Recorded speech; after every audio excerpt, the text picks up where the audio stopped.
Em 90 segundos tu não faz nem um miojo, mas eu te ensino as matérias que tu tem até nojo. Então senta aí e começa a quebrar ATP pra ter energia pra tua mente processar e entender que a probabilidade de você ir bem no Enem tá ligada direto aos meus raps também. Então começa com humanas, só sei que nada sei, mas sei que saí da vida e pra história eu entrei. Se o clima esquenta e tua caneta falhou, fica tranquilo, a esfera dela dilatou com calor. Eu sou flúor com oxigênio, dá pra completar, evoluir melhor que o Darwin poderia imaginar. Se tinha uma pedra no caminho, pode crer que eu já chutei absoluto no rap. Eu nasci pra ser rei, crio uma sociedade aos modelos de Durkheim. O mecanismo dela própria é que diz pra onde vai minha inspiração. Thomas Edison dizia: é 1% e o restante o trabalho que faz. Então senta o rabo aí que eu vou te ensinar. Sometimes rap is the best way to learn, rapá. Eu não compreendo, pero não puedo hacer. É só estudar e ouvir as dicas que eu dou pra você. Confere suas respostas e faz tudo com calma. Manda bem na redação, faz do fundo da alma. Esse é o tópico frasal, ainda tem argumentação. E a resposta pra você eu deixei na conclusão. Se tá nervoso, se acalma pra mandar bem. E se liga nos vídeos que eu te preparo pro Enem.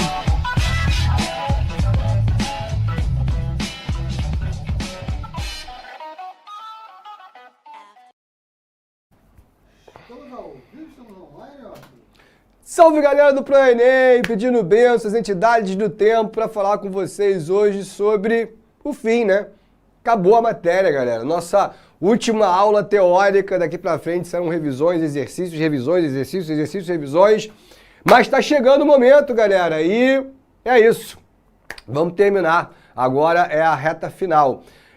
Eu sei que o nome da aula está Descolonização Afroasiática e eu vou falar sobre isso, mas eu vou aproveitar essa aula para terminar Guerra Fria.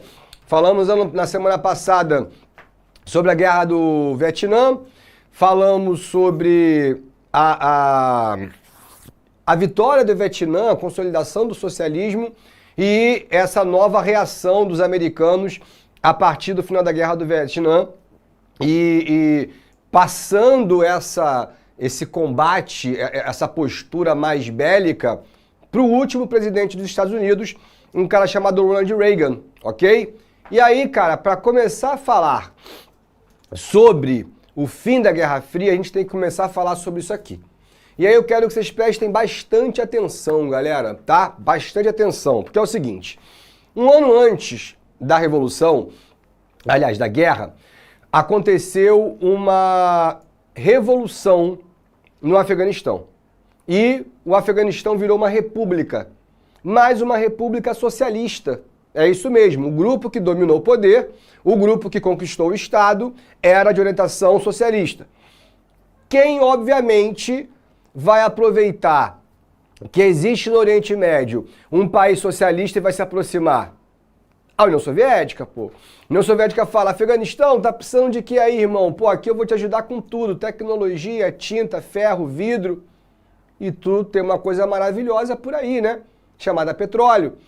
E aí, essa ideia do Afeganistão agora fazer parte da área de influência soviética, isso irrita, primeiro, os Estados Unidos, que não quer uma expansão para essa região das influências socialistas.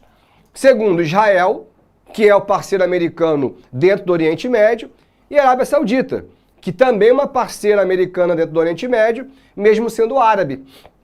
E aí o Afeganistão passa a ter agora inimigos perigosos, certo? Mas o negócio começa dentro do Afeganistão. Como assim, professor?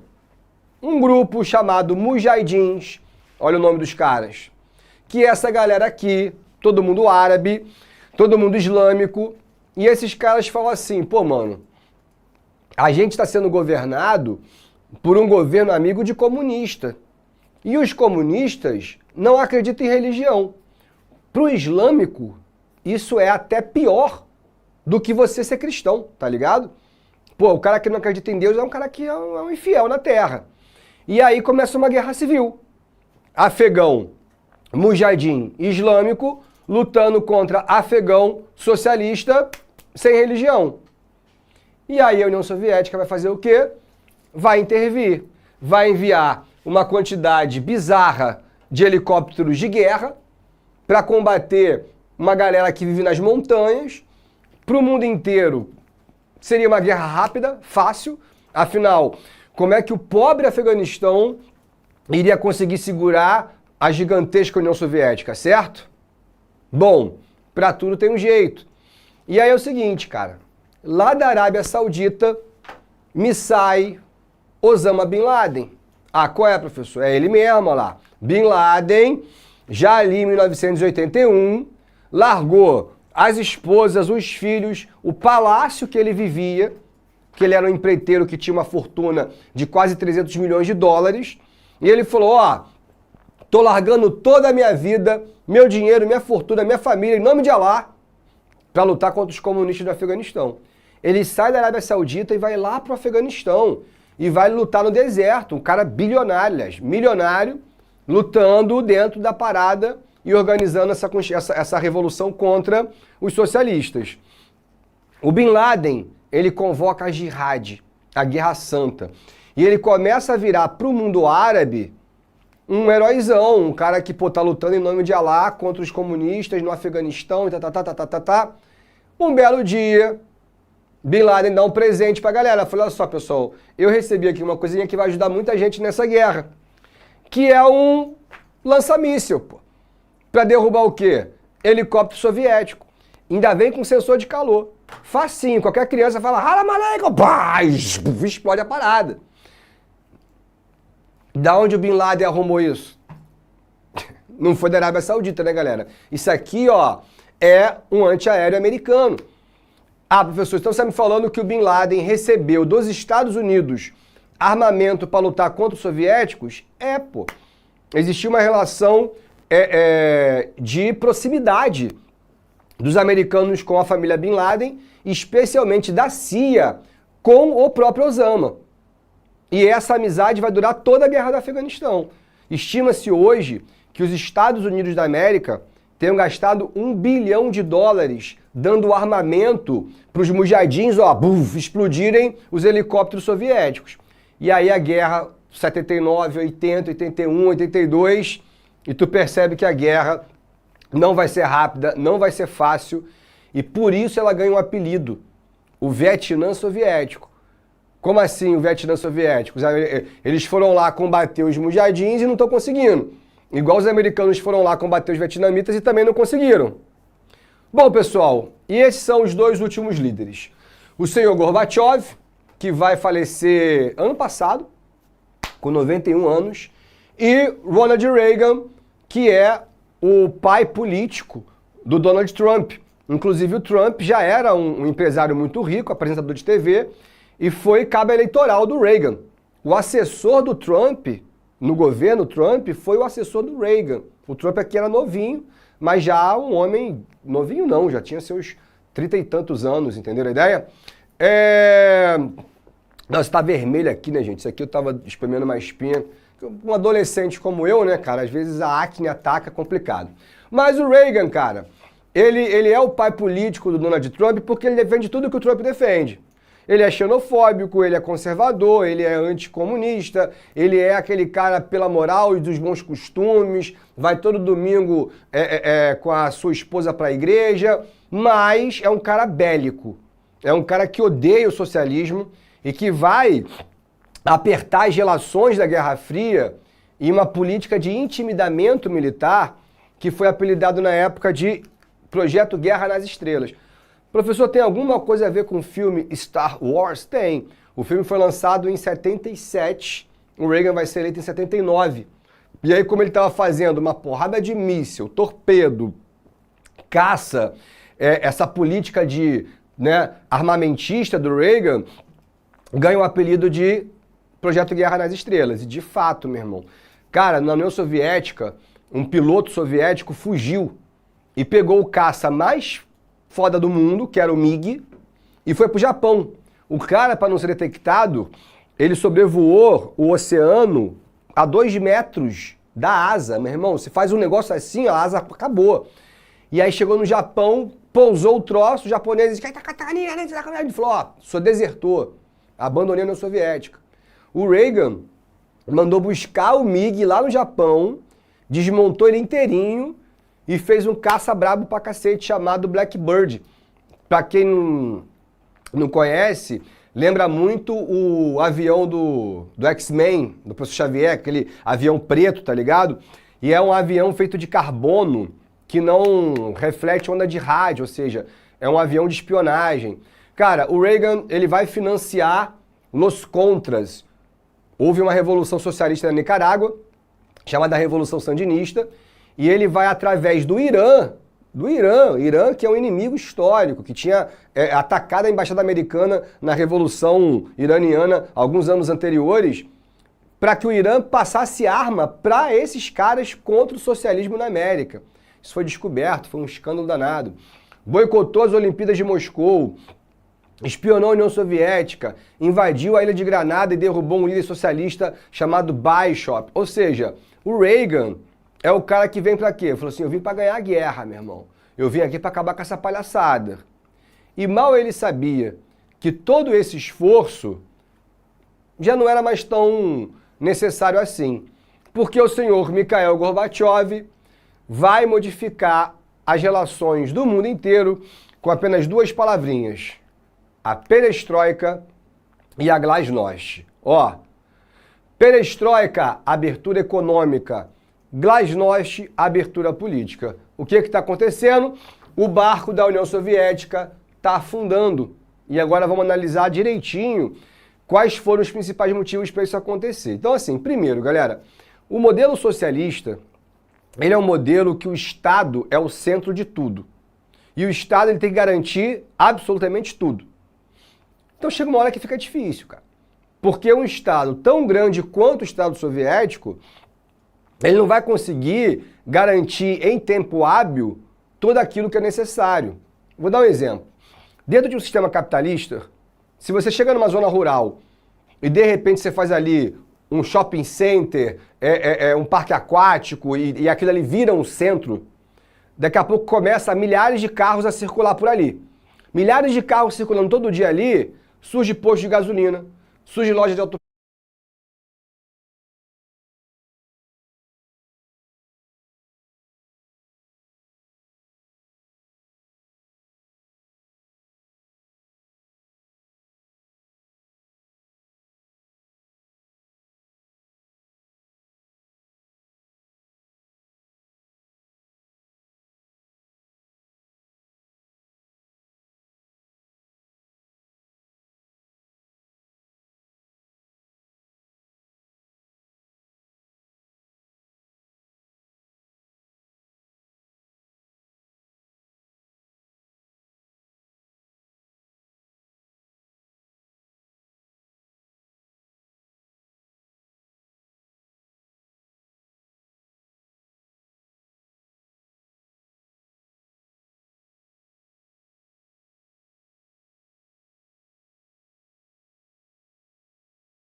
peça, surge borracheiro, surge lava-jato, surge vendedor de bala, surge vendedor de pirulito. Isso tudo é fundamental, quer dizer, isso é importante para abastecer a necessidade do carro. Na União Soviética, tudo isso não pode. Quem tem que abrir o posto é o Estado. Quem tem que abrir a mecânica é o Estado. Então, o Estado tem que estar se esforçando o tempo inteiro para garantir as necessidades de uma sociedade que não para de se desenvolver e de ter exigências. Então, o Estado soviético, como qualquer todo Estado socialista, ele estava grande demais, pesado demais. 1/3 da população russa era funcionária pública. Ou seja, 1/3 do país trabalhava para o Estado. O tempo de espera para você conseguir comprar um carro era de 3 anos. Então, mesmo que você tivesse o dinheiro, tu não tem uma concessionária da Volkswagen lá para tu comprar teu carro e ir embora. Tem que esperar o Estado te dar a concessão para você poder ter o direito de comprar. E aí, esse Estado, ele é desigual na oferta de serviços. Então, por exemplo, a União Soviética ela tinha a única estação espacial do mundo. Nenhum país do planeta tinha uma estação espacial, está lá até hoje. Mas não tinha uma máquina de Xerox. A União Soviética mandou a primeira sonda para Marte. Não tinha tecnologia para fabricar uma camisinha. Então, você tinha setores que funcionavam plenamente e setores que não tinham a atenção e nem a gerência necessária. Então, você, quando tem um Estado que é tão gordo, você abre espaço para o quê? Para corrupções, para desvio, para quebra de protocolo. E aí a máquina do Estado ela vai colapsando, tá ligado? E sem dúvida, na minha opinião, além, claro, dos grandes gastos na Guerra Fria, para se vencer a Guerra Fria, para sustentar uma área de influência soviética que ela gastava muito mais do que arrecadava, e também esse isolamento que ninguém fala com ela, ninguém comercializa com ela, nem a China, desde a morte do Stalin, romperam relações diplomáticas, mas sem dúvida os gastos militares. Renan, deixa eu dar um golinho aqui, por favor.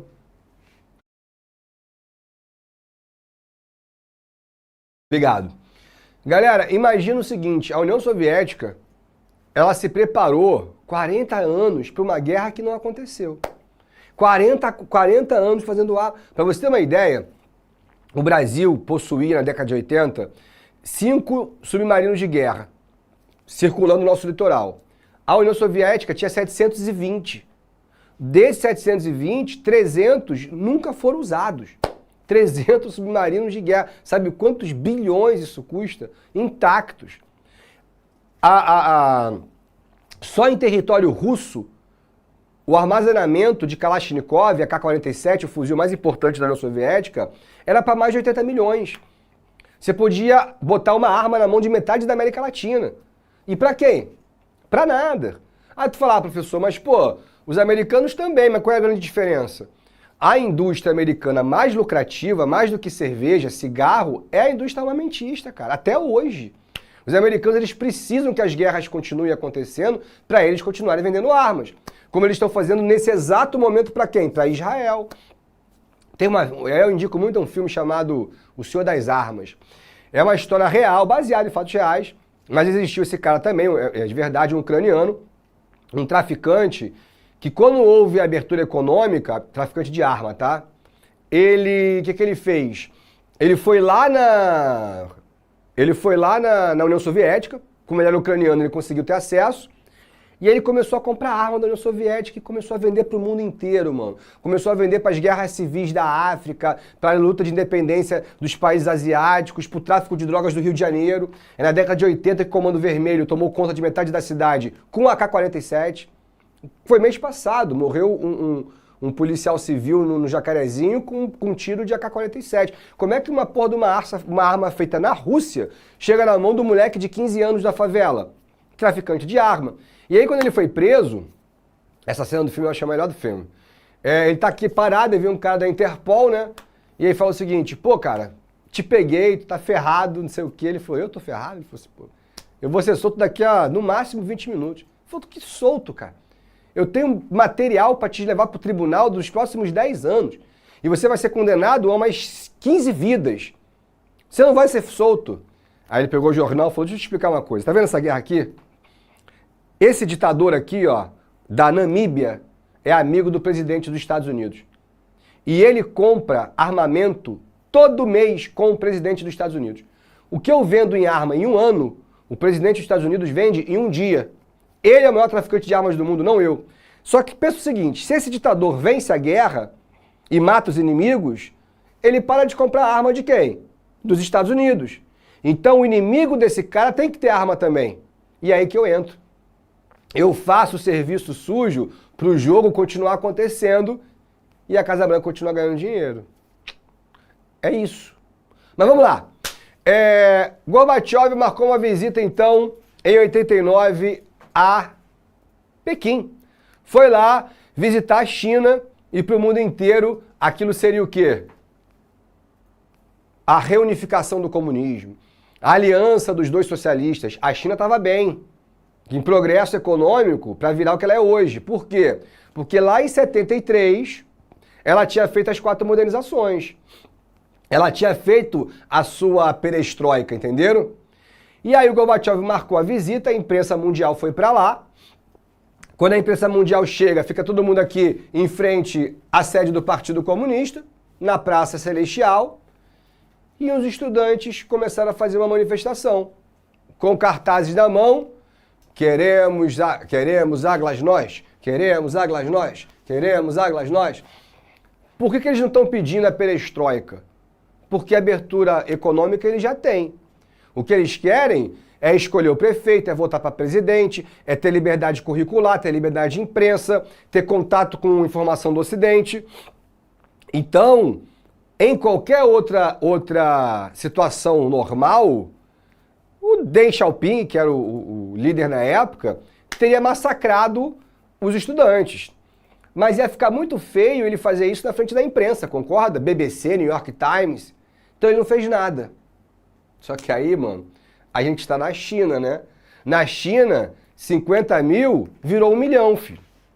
E aí tu vê 1 milhão de chineses, e aí não é mais só estudante, é operário, é todo mundo. E aí tu pensa o seguinte, cara, chinês é foda, eles são muito peculiares. Tu vai pra manifestação, o que tu leva? Cartaz, faixa, bandeira, coquetel molotov, se você for radical. Beleza, o chinês não. Eles constroem uma estátua de gesso, de mais de 5 metros de altura. Uma mulher segurando uma tocha diante do Partido Comunista, olhando para o Mao Tse Tung, cara. Porra, o Partido Comunista estava como? Furioso. Isso aqui é uma referência à Estátua da Liberdade. Um monumento capitalista ocidental. E aí o Gorbachev chegou, não conseguiu entrar pela frente, teve que entrar por trás. Foi uma visita truncada, o Partido Comunista ficou ofendido, ficou envergonhado. Gorbachev vai embora. Parte da imprensa vai embora também. Mas uma parte da imprensa resolveu ficar. E aí foi todo mundo dormir para no dia seguinte cobrir a manifestação. No dia seguinte, qual jornalista, fotógrafo ou cameraman estrangeiro saiu do hotel? Nenhum. Tava lá todos os hotéis com soldadinhos chineses. Infelizmente hoje ninguém pode sair daqui. Mas não pode, filho. Tu vai ficar aí. O exército da fronteira foi chamado. E o que aconteceu, galera, a gente não sabe até hoje. O que se fala, o que se comenta, foi o esmagar de estudantes e tal. A gente tem uma imagem que ficou muito marcada na época. Um estudante que para uma fila de dezenas de tanques de guerra, aí o tanque vai para um lado, ele vai para um lado. Aí o tanque vai para o outro, ele vai para o outro. Aí ele sobe, discute com o piloto e os amigos mandaram, os de verdade, falou, galera, sai daí, filho, sai daí porque, vai dar caô. E são esses tanques que foram para a praça. E nunca mais se falou sobre isso. Então a gente não tem muita concepção. Isso aqui é uma das poucas fotos e essa foto já mostra muito como é que vai ser o modo operandi, porque aqui a gente tem um cara morto, outro cara morto, outro cara morto, outro cara morto. Como é que eles foram mortos? Esmagados. Literalmente passado por cima. Bom, voltando para a União Soviética, o Gorbachev volta para a Rússia e aí ele toma mais uma decisão. Sai do Afeganistão. Como assim, meu? Sai. Mas se a gente se retirar, é a gente derrotado. Acabou, perdeu. Mete o pé. Mas, cara, não tem mais o que fazer.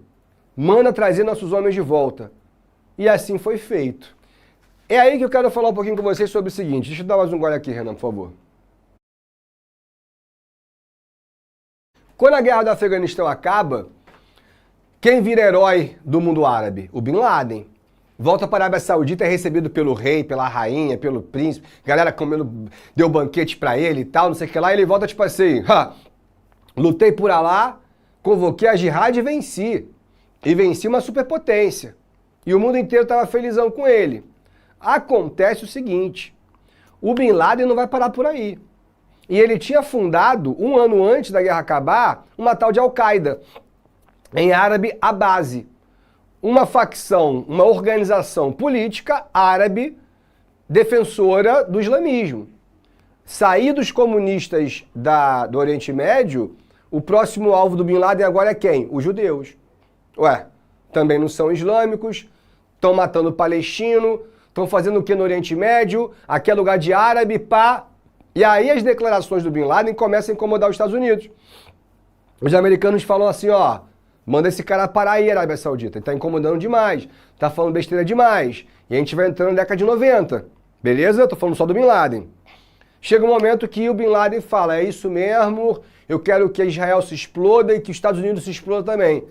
A Arábia Saudita expulsou o Bin Laden. É aí que começa o Bin Laden terrorista. Ele vai pro Sudão, no Sudão começa, explode a embaixada americana na Libéria, explode a embaixada americana no Sudão. Aí os americanos declaram guerra ao Bin Laden foge para onde? Volta para o Afeganistão. Em 96, olha que coincidência, surge o tal do Talibã, os estudantes, que é o fundamentalismo islâmico muito mais bizarro, tomam o poder do Afeganistão. Aí, meu irmão, mulher de burca, não pode sair, não pode falar, não pode ler, não pode escrever, não pode ter música ocidental, não pode ter literatura de lugar nenhum. E o Bin Laden vai ganhando cada vez mais força desse mundo árabe, até que em 2001, né, ainda atacou mais um hotel na década de 90, não lembro qual país, e em 2001, vocês sabem muito bem, é o World Trade Center. Essa foto aqui do Reagan com os mujahidins é muito bizarro, cara, porque essa foto poderia estar o Bin Laden, já que o Bin Laden era uma figura bem quista. Então você imagina o Bin Laden, o cara que foi responsável pelo maior ataque já sofrido pelos Estados Unidos em território nacional, porque foi o que aconteceu, é maior do que Pearl Harbor. Imagina o cara aqui, dentro da Casa Branca, né, conversando no Salão Oval com o presidente da República Americana. Isso não aconteceu, mas todos esses aqui, ó, parceiraço do senhor Osama Bin Laden. Bom, quando a União Soviética, voltando para 89, quando ela se retira da União Soviética, os alemães pensaram, agora é a hora de pôr um fim ao Muro de Berlim. E depois de muitas e muitas e muitas manifestações, o prefeito de Berlim não tinha como segurar, mandou abrir os portões, foi uma grande festa, tava lá Pedro Bial, tava lá Ana Paula Padrão, que eram os correspondentes internacionais, festa a noite inteira. No dia seguinte, obviamente, começa a derrubada física do Muro de Berlim aos olhos dos soviéticos, que nada podiam fazer, e ali é o fim da história, é o fim da Guerra Fria. É simbólico, tá, galera? Porque o Muro da Vergonha era uma das coisas que mais simbolizava esse período de radicalismos. Mas a Guerra Fria só acaba mesmo quando acaba a União Soviética. Em 89 a gente vai ter a independência da Tchecoslováquia na Revolução de Veludo, a independência da Romênia, que foi violenta, mataram o ditador Ceausescu na Romênia, a Polônia foi pacífica e também a independência da Polônia, e aí em 91, em dezembro, era Natal, e o Gorbachev decreta o fim da União das Repúblicas Socialistas Soviéticas. Por isso que o Gorbachev, quando morreu ano passado, ele foi enterrado sem glória, tá ligado? Porque para os russos, ele é o cara que perdeu a Guerra Fria. E essa geração nunca vai perdoar o Gorbachev. A última foto do Kremlin com a bandeira da União Soviética e no dia seguinte a bandeira da República Russa que nós conhecemos hoje. Os russos elegeram um alcoólatra chamado Boris Yeltsin. Esse cara vai pagar micos públicos lendários, apareceu bêbado ao lado do Bill Clinton, bêbado ao lado da Rainha Elizabeth, que faleceu também agora. E aí de 92 até 97, são 5 anos de um governo catastrófico desse cara. Cuba está completamente esganada, asfixiada pelo embargo, a Rússia cheia de dívida externa e pegando empréstimo com todo mundo, e inflação alta, miséria. E algumas pessoas da imprensa diziam que o assessor do Boris Yeltsin é que acordava ele já com uma dose de vodka. E que esse cara ficava alimentando o vício do alcoolismo. Olha quem era o assessor dele. É isso mesmo. Em 97, Boris Yeltsin renuncia, atirando para tudo que é lado, falando que foi traído, não sei o que lá, e quem assume de maneira provisória? Vladimir Putin, cara, ele mesmo. Olha lá. Desde 97 até agora, que dia é hoje, Renan? 16? 17? 16 de outubro de 2023, ó. Começa a carreira do cara aí. Bom, finalizamos a Guerra Fria. Vamos falar sobre a descolonização da África e da Ásia. Então eu quero que vocês anotem aí os 4 motivos fundamentais, tá? Primeiro, óbvio, melhor do que esse slide é esse aqui. Esse aqui mostra melhor. A decadência da Europa. A Europa se meteu em 2 guerras mundiais, acabou com a sua economia, deixou de ser o centro político, o centro cultural, o centro econômico. Então os países que são colonizados pela Europa pensam, pô, se tem uma hora certa para a gente lutar por nossa independência, é agora. Então esse é o primeiro ponto, um enfraquecimento europeu. Segundo, os movimentos separatistas que nascem na África. O pan-africanismo do Jomo Kenyatta e o pan-arabismo do líder egípcio Gabriel Abdel Nasser. Ou seja, a luta, a organização, o apelo para a imprensa, o apelo para a ONU, tudo aquilo envolve um motivo que vai acelerar esse processo de independência. Terceiro, acabei de falar, a criação da ONU. Quando a ONU nasce, ela decreta uma carta chamada Carta de Autodeterminação dos Povos, aonde basicamente se diz o seguinte, olha, qualquer povo que se entenda como povo tem que ser reconhecido como nação. Então, cara, os países africanos pensam, pô, se os meus colonizadores decretaram um documento como esse, eu vou reivindicar esse documento, pô. E eu vou querer minha liberdade. Se ligaram? E por fim, e é fundamental também, a Guerra Fria, né? Vamos relembrar? 1885. Vovô Otto von Bismarck vai fazer a partilha da África. Não é isso? Quais regiões os americanos ganharam? Nada. A Libéria, porra, um negocinho desse tamanho. O que a Rússia ganhou? Nada. Então, é de interesse dessas superpotências na Guerra Fria que novos países façam independência para que sejam ou socialistas ou capitalistas. É uma disputa por área de influência. Se ligaram? E aí, ó, vai acontecer o quê? Eu queria que tivesse o mapa. Quando começa esse processo de dependência, um cara chamado Sukarno, a foto dele tá onde? Aqui, ó, esse maluco aqui. Esse maluco vai convocar uma conferência em Bandung, na Indonésia, e ali nós temos alguns pontos muito importantes. Primeiro, o surgimento de um conceito, o terceiro mundo. O terceiro mundo parece sempre pra gente que é uma ideia de país pobre, país subdesenvolvido, e não é isso. O terceiro mundo idealizado pelo Sukarno é o seguinte, existe um primeiro mundo que é o capitalismo, existe um segundo mundo que é o socialismo, e esses novos países que surgiram não precisam fazer parte de um nem de outro. Eles podem simplesmente ser um país não alinhado. Então o terceiro mundo é o quê? O não alinhado, se ligaram? É uma ideia de falar assim, cara, é melhor pra gente manter a nossa soberania e a nossa liberdade do que se alinhar aos soviéticos ou de se alinhar aos americanos. E também falam sobre racismo, também falam sobre colaboração mútua. Então, ó, aqui os países asiáticos e aqui os países africanos. Reparem que quase todos é depois da Segunda Guerra Mundial. Olha a imagem desse globo, que bacana, tá vendo aqui? Eles apagaram a Austrália, ó. Apagaram Nova Zelândia. Por quê? Eles não querem falar sobre o mundo branco, capitalista. Eles querem dar moral, ó, para a Indonésia, Camboja, Laos, Tailândia, a Índia, China. Isso aqui é o novo centro do mundo. E a África bem aqui. É o terceiro mundo. E isso vai influenciar a decisão política de vários líderes mundiais. Um exemplo é o Jânio Quadros no Brasil, lembra? Que ele achou aquilo lindo e condecorou o Che, condecorou o Gagarin e acabou renunciando. Isso aqui é a conferência de 55, com apenas 29 países. E aí em 2015, o aniversário de 60 anos, já tinha mais de 150 países colaborando com as ideias da conferência de Bandung. Aqui o terceiro mundo. O azul, primeiro mundo. Vermelho, segundo mundo. Os não alinhados, terceiro mundo. Renanzinho, por favor. E aí é o seguinte, pessoal. Primeiro país a conseguir fazer sua independência de maneira pacífica. A Índia, graças a esse cara chamado Mahatma Gandhi. O Gandhi, ele era um cara de uma família de posses na Índia.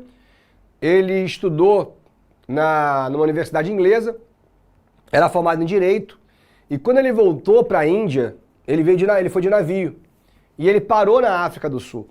E ele viu com os próprios olhos o apartheid, a segregação, a ausência de direitos civis. E o Gandhi percebeu que os inimigos dos africanos eram os mesmos inimigos dele, os ingleses. A presença inglesa, a dominação, a colonização inglesa. E quando o Gandhi chega na Índia, ele toma uma decisão de liderar um processo de ruptura política. Ou seja, o que o Gandhi quer? A independência do país dele. Contra quem? Contra a Inglaterra, que é um dos países mais ricos do mundo. E ele teve... o brilhantismo, mas também, além do brilhantismo, uma determinação absoluta de falar o seguinte: eu morro pela independência da Índia, mas não há causa no mundo pela qual eu mate. Então ele é um pacifista radical. O Gandhi, ele é um cara disposto a tudo, menos matar. Agora, nem que ele morre pela Índia. E isso vai irritar a Inglaterra, porque primeiro ele vai lá, tira a gravata, paletó, calça, queima tudo, ficou peladão. Todo mundo, que isso, Gandhi? Ele falou assim, pois é, agora eu só uso roupa indiana, com tecido indiano, fabricado na Índia.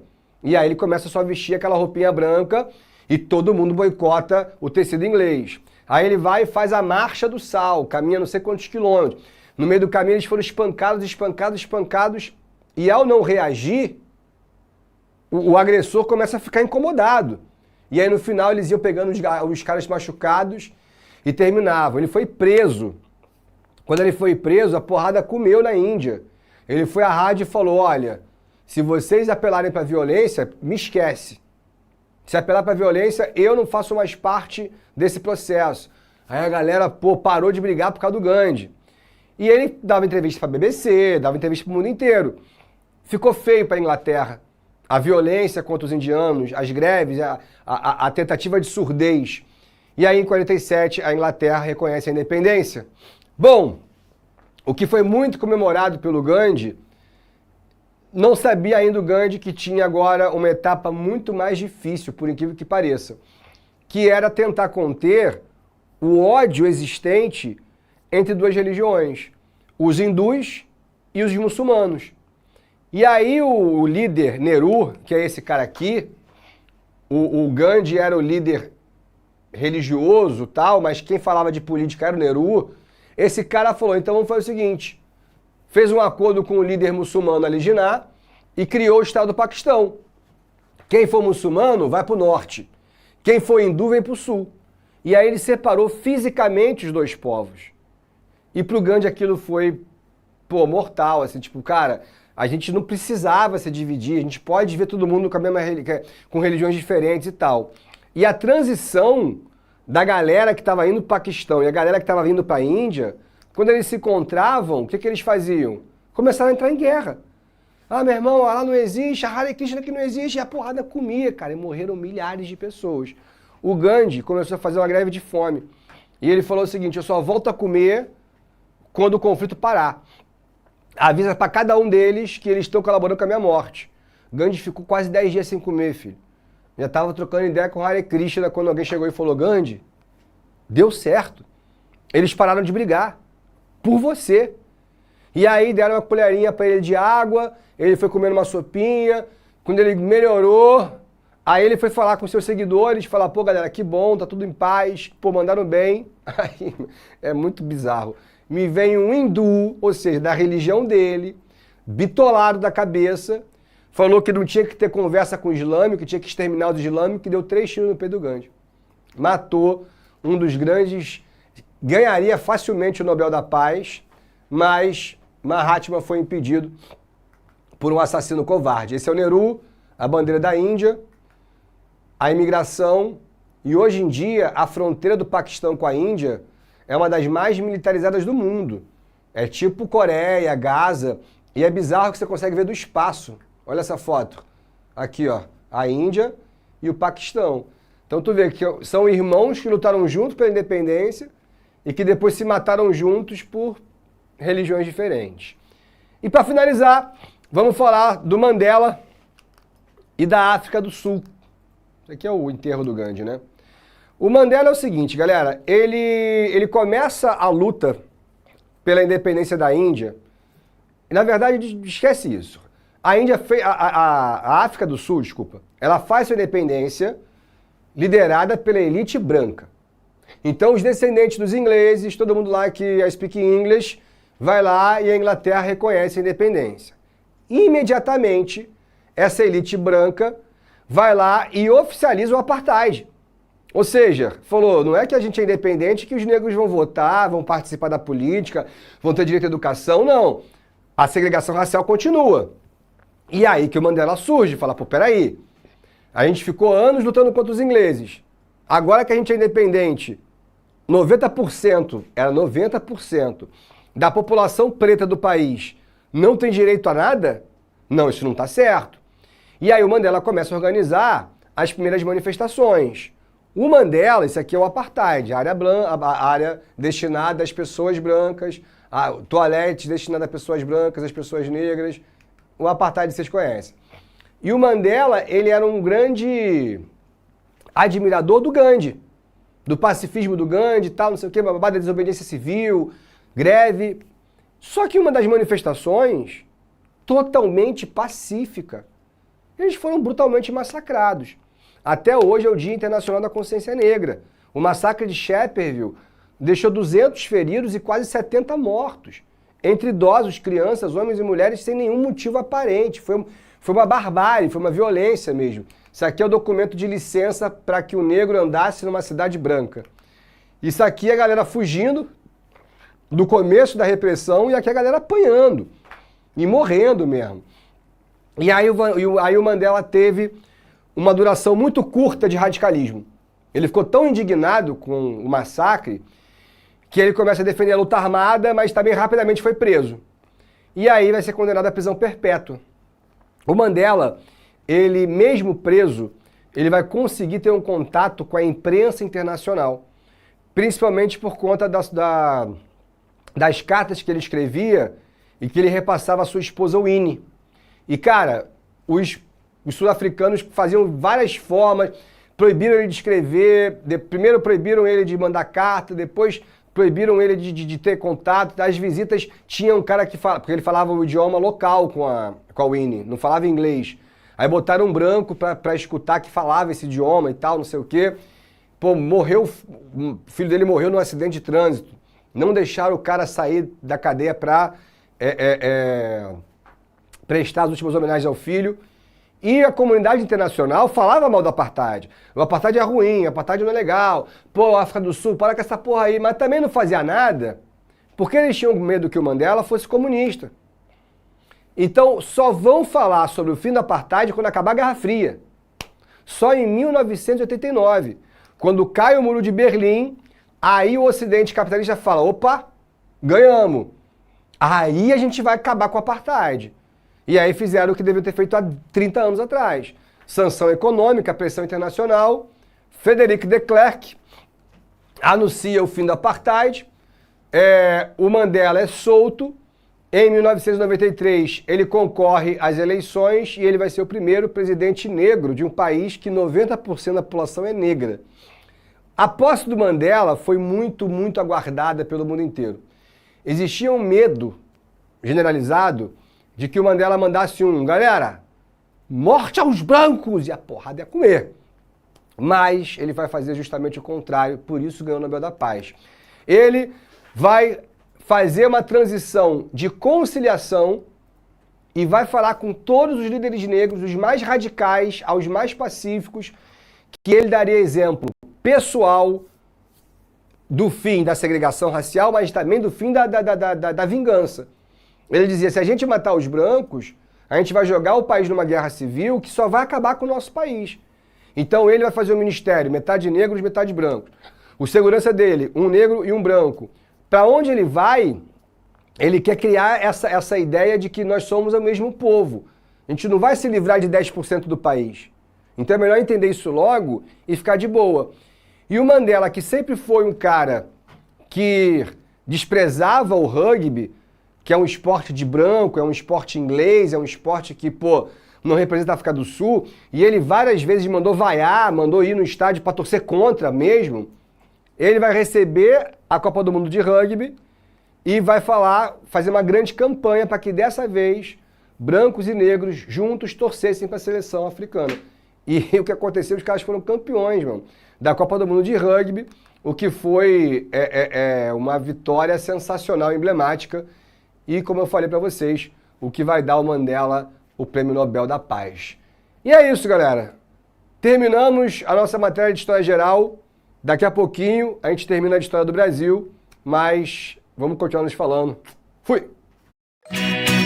Assista nossas aulas a hora que você quiser. Vem com o Pro, o cursinho online que mais aprova no Enem. Assine em proenem.com.br.